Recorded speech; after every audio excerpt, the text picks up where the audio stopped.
Hello welcome friends to my YouTube channel Kartik IT में आप सबका स्वागत है। और कार्तिक आईटी में आज हम नया वीडियो लेके आए हैं आपके लिए। आईटी से पूरा चैनल संबंधित है, तो अगर आप वीडियो आपको अगर पसंद आता है तो सब्सक्राइब करें, लाइक करें, कमेंट करें।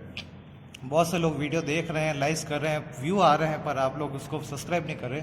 व्यू हमारे लाखों में व्यू आ रहे हैं, लेकिन सब्सक्राइबर अभी हमारे बहुत कम हो रहे हैं। तो आप सब्सक्राइब करें प्लीज़। अगर आप वीडियो देखते हैं, पसंद आता है तो उसे प्लीज़ सब्सक्राइब करें और लाइक करें, कमेंट करें। आज हमारा नया वीडियो है आईटी के दूसरे फर्स्ट ईयर के टॉपिक से लेके आए। कल हमने जो किया था, इसके अंदर किया था कि हमने केसीएल पढ़ा था, किरचॉफ का करंट लॉ, और आज हम किरचॉफ के दूसरे नियम, मैश नियम भी जिसे कहते हैं, या फिर किरचॉफ के वोल्टेज लॉ का आज हम समझने जा रहे हैं, और इसी के प्रैक्टिकल का आज परफॉर्म भी करने जा रहे हैं। तो आज सेटअप जो है वो पूरा इसी का लगाया गया है। दूसरा, हमारे पास जो इसको परफॉर्म करने के लिए जो चीज़ें चाहिए वो आपके पास 3-4 चीज़ें हैं। आप कोई भी एक बैटरी सोर्स ले सकते हैं। आपको एक चाहिए डीसी सोर्स चाहिए। दूसरा आपको चाहिए रजिस्टर, प्रतिरोध चाहिए, वोल्ट मीटर चाहिए, और आपको एक अमीटर अगर चाहिए तो किस तरह से आप परफॉर्म करते हो उसके ऊपर आपकी डिपेंडेंसी है। आपको मीटर भी चाहिए इसके अंदर। तो वोल्ट मीटर आप जितने रेजिस्टेंस लेंगे उतने आपको वोल्ट मीटर। मैंने यहाँ पे आपको सर्किट जो बनाया उसमें मैंने 3 रेजिस्टेंस यूज़ किए हूँ, और मुझे 3 रेजिस्टेंस के मेजरमेंट लेने के लिए, वोल्टेज ड्रॉप को ज्ञात करने के लिए 3 ही वोल्ट मीटर की आवश्यकता होगी। तो 1, 2, 3 और 1 वोल्ट मीटर यहाँ पे जो कंबाइंड आप कितने वोल्टेज यहाँ पे सप्लाई दे रहे हैं उस वोल्टेज के हिसाब से आपको सप्लाई दिए, तो 1 वोल्ट मीटर यहाँ लगा दिया जाता है, ताकि हमें कितनी वोल्टेज की सप्लाई है हम इसको दिया जा रहा है। तो ये हमारा टोटल वीटी वाला वैल्यू आ जाएगा, जो वीटी है इसमें आ जाएगा। तो किरचॉफ का जो नियम है वो किरचॉफ का नियम कहता है कि किसी भी लूप परिपथ या बंद परिपथ के अंदर, जिससे परिपथ के जैसे सर्किट है इस तरह से लूप के रूप में कंट्रोल हो रहा है, किसी लूप परिपथ के अंदर लगाया गया कुल वोल्टेज, यानी लगाया गया कुल वोल्टेज स्रोत, या कह सकते हैं लगाया गया कुल ईएमएफ अलग अलग जो प्रतिरोध है उस पर होने वाले वोल्टेज ड्रॉप के बराबर होगा। यानी जितना भी ये वोल्टेज लगा रहे हैं ये इसके बराबर होगा। या फिर आप कह सकते हैं कि सिग्मा ई इजिकल टू क्या हो जाएगा, 0, यानी बीजगणितीय योग क्या हो जाएगा इसका, 0 हो जाएगा। बीजगणितीय योग से समझते हैं कि जो वोल्टेज की धारा की दिशा में चल रहे हैं, तो धारा की दिशा में तो वहाँ पे आपको माइनस लेंगे, बाकी दूसरी चीज़ों को आपको क्या पॉजिटिव में लेना है। इस तरह से अगर आप इसकी कैलकुलेट करेंगे तो जो बीजगणितीय योग आएगा वो भी आपका क्या आएगा, 0 आएगा। या फिर दूसरा है आपके, इसके कह सकते हैं sigma E is equal to sigma I R, यानी आई आर यानी वी का जो फॉर्मूला होता है ओम्स के लॉ से अपन निकालता है, वी इज इक्वल टू क्या होता है, आई आर। ये हमने एक बार त्रिभुज बनाया था इसके अंदर से, वी, आई और आर। तो जब v के ऊपर आता है तो v का फॉर्मूला क्या है, आई आर। यानी अगर आपको यहाँ पे धारा पता है, इसके अंदर धारा कितनी पता है, और आपको इसका रेजिस्टेंस पता है, तो यहाँ पे आप वोल्टेज की वैल्यू क्या है जो ज्ञात कर सकते हैं कि वोल्टेज यहाँ पे कितने आपके बन रहे हैं या इसके साथ में। तो sigma E is equal to I R, या फिर आप परफॉर्म करते हैं कि सिग्मा ई कुल लगाया गया ईएमएफ है आपके तीनों लगाए गए वोल्टेज के बराबर होगा, V1 plus V2 plus V3। ये इसका नियम है, और इसी नियम को प्रतिपादित करना है। इसे एक तरह से ऐसे भी लिख सकते हैं, सिग्मा वी यानी लगाया गया कुल voltage is equal to sigma V, यानी कुल वोल्टेज यहाँ पे कितना वोल्टेज ड्रॉप हो रहा है वो होगा आपके वी टोटल के बराबर, यानी कितने वोल्टेज आपको दिए जा रहे हैं उस वोल्टेज के बराबर होगा यहाँ पे। इस सेटअप को परफॉर्म करने के लिए देखिए हमारे पास यहाँ पे पूरा बनाया गया। आप डीसी सोर्स ले सकते हैं, मेरे पास डीसी सोर्स उपलब्ध नहीं है तो इसलिए मैंने रेक्टिफायर का उपलब्ध किया है, और वोल्टेज कंट्रोल करने के लिए मैंने ऑटो ट्रांसफार्मर का उपयोग किया। तो ये देखिए यहाँ से हम एक बार वायरिंग समझ लेते हैं। पहले यहाँ से सिंपल वायरिंग है, पहले सर्किट डायग्राम की देख लेते हैं। आपको कोई भी डीसी सोर्स ले लेना है, डीसी सोर्स के पॉजिटिव टर्मिनल या नेगेटिव कहीं से भी आपको शुरू करना है। एक प्रतिरोध के अंदर आपको उसके अंदर दूसरा देना, उसी के आगे वाले से दूसरा प्रतिरोध जोड़ देना, उसी के आगे वाले से आपको तीसरा प्रतिरोध के दोनों सिरों पे आपको क्या है, वोल्ट मीटर कनेक्ट कर देता है। वोल्ट मीटर हमेशा समांतर में लगता है, तो यहाँ पे आपको वोल्ट मीटर कनेक्ट करना कोई समस्या नहीं आएगी। एक वोल्ट मीटर यहाँ कनेक्ट कर देना, एक वोल्ट मीटर यहाँ कनेक्ट कर देना, और एक वोल्ट मीटर उसी स्रोत से, और एक कंबाइंड पूरे सर्किट के साथ में कितनी वोल्टेज इसको दी जा रही है वो आपको कनेक्ट कर देना है।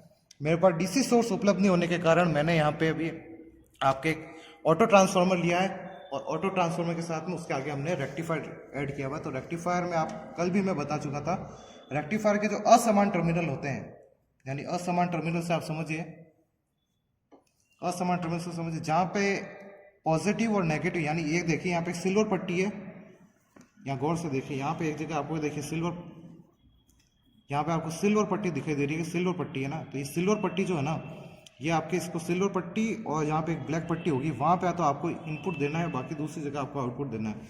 तो यहाँ देखिए इनपुट यहाँ पे दिया हुआ है, देखिए यहाँ सिल्वर, यहाँ पे ब्लैक है, यहाँ सिल्वर है, तो यहाँ पे आपको एसी का इनपुट देना है। ये देखिए ये एक एसी के इनपुट के 2 वायर है, यहाँ पे आपने इनपुट दिया, और जहाँ पे समान समान टर्मिनल है, जैसे समान समान सिरे आ रहे हैं, वहाँ से आपको आउटपुट लेना है डीसी का। यहाँ पे भी सिल्वर सिला है और यहाँ पे भी सिल्वर सिला है, तो यहाँ से आपने एक आउटपुट लेना है। यहाँ पे वापस ब्लैक और ब्लैक है, तो यहाँ से भी आपको आउटपुट, दूसरा आउटपुट आपको मिल जाएगा, पॉजिटिव और नेगेटिव यहाँ से आपको मिल जाएंगे। यहाँ से आपको आगे वोल्ट मीटर में कनेक्ट कर देना, इसके एक एक सिरे दोनों सीधे आके आपके वोल्ट मीटर कनेक्ट हो जाएंगे। जो आपका मेन है वो वोल्ट मीटर है, यहीं से वोल्ट मीटर से आपको आगे सप्लाई लेनी है, जो आगे आपके दूसरे वोल्ट मीटर में जाएगी। ये देखिए यहाँ से आपसे कॉमन से जो वायर है वो आपके यहाँ पे चला गया आपके वोल्ट मीटर में। यहाँ के अंदर अगला जो वायर आएगा, तो ये हमारा सबसे, मैंने मल्टीमीटर यूज़ किया यहाँ पे तीनों चार। अगर आप मल्टीमीटर यूज़ कर रहे हैं तो मल्टीमीटर में आपको यहाँ पे इसको डीसी के ऊपर इसको सेट करना है। जैसे यहाँ देखिए स्टैटिक लाइन दिख रही है, स्ट्रेट लाइन दिख रही है, ये वोल्टेज डीसी के वोल्टेज आपको दिखाएगा। तो ये डीसी के वोल्टेज मैंने 200 के ऊपर रखे हैं। आप जितने वोल्टेज देना चाहें उसके हिसाब से आप वोल्टेज को सेट कर सकते हैं। तो यहाँ मैंने हर वोल्टेज 200 के ऊपर सेट किया और सब भी डीसी के ऊपर सेट है। और यहाँ से अब आपकी वायरिंग, अभी हमने सर्किट ऑन है आपका, पर अभी मैं एक बार वायरिंग कर लेते हैं, उसके बाद दिखा दूँ आपको। यहाँ से पॉजिटिव तार लेना है, नेगेटिव दोनों यहाँ पे वोल्ट मीटर डालना है ताकि सर्किट का यहाँ पे आपका कनेक्शन हो सके। उसके बाद में यहाँ से आप ले लिए, एक बार आपको लेके आपको वापस लेके चले जाना है आपके रियोस्टेट के ऊपर, यानी पहले वाले आपके प्रतिरोध के ऊपर। यहाँ से आप कॉमन से एक बार लेके गए, प्रतिरोध से गए, दूसरा वायर आपको निकाल के अगले वाले प्रतिरोध के ऊपर दे देना है।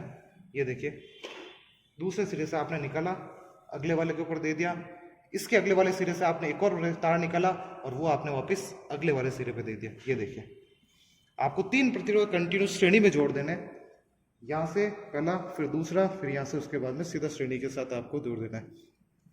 ठीक है, उसके बाद में यहाँ पे इन सभी सिरों से, दो के सिरों से यहाँ से आपको एक एक वोल्ट मीटर जोड़ देना। तो यहाँ पे आप वोल्ट मीटर देखिए, एक सिरा यहाँ से, एक सिरा कॉमन और वोल्टेज के, यहाँ से एक पहले वोल्ट मीटर जोड़ दिया, इसी तरह से दूसरा वोल्ट मीटर जोड़ दिया और इसी तरह से हमें तीसरे वोल्ट मीटर में भी वहाँ पे जोड़ना है। तो हम वीडियो को अब स्टार्ट करते हैं, प्रैक्टिकल को वापस, है ना। तो यहाँ से वोल्टेज को मैंने यहाँ पे अपने, ये देखिए तीर का निशान लगा। ऑटो ट्रांसफार्मर की सप्लाई है, यहाँ से ऑटो ट्रांसफार्मर को सप्लाई देंगे तो ऑटो ट्रांसफार्मर को आपको 230 वोल्टेज मिलेंगे पूरे। ऑटो ट्रांसफार्मर से हम जो आउटपुट ले रहे हैं वो 20 वोल्टेज का ले रहे हैं, हमने 20 के ऊपर यहाँ पे इसको सेट कर रखा है और 20 वोल्टेज का अपन यहाँ से आउटपुट लेंगे। 20 वोल्टेज आपके यहाँ से सीधे जा रहे हैं रेक्टिफायर में और रेक्टिफायर ही 20 वोल्टेज को आपको डीसी में कन्वर्ट करके दे रहा है। यहाँ से आपके देखिए, अब सर्किट को स्टार्ट करते हैं और कितने आपके आता है। ये आपका सर्किट स्टार्ट हो चुका है, थोड़े से 19 पॉइंट आ रहे हैं, तो इसको वोल्टेज को 20 कर देते हैं। ये एग्जैक्ट आपके देखिए 20 वोल्टेज आ रहा है। तो जो आपकी VT आ रहा है, ये देखिए VT की जो वैल्यू आ रही है वो आपकी एग्जैक्ट आ रही है 20 वोल्टेज। तो हमारे जो फॉर्मूला है कि VT इज इक्वल टू क्या हो जाएगा,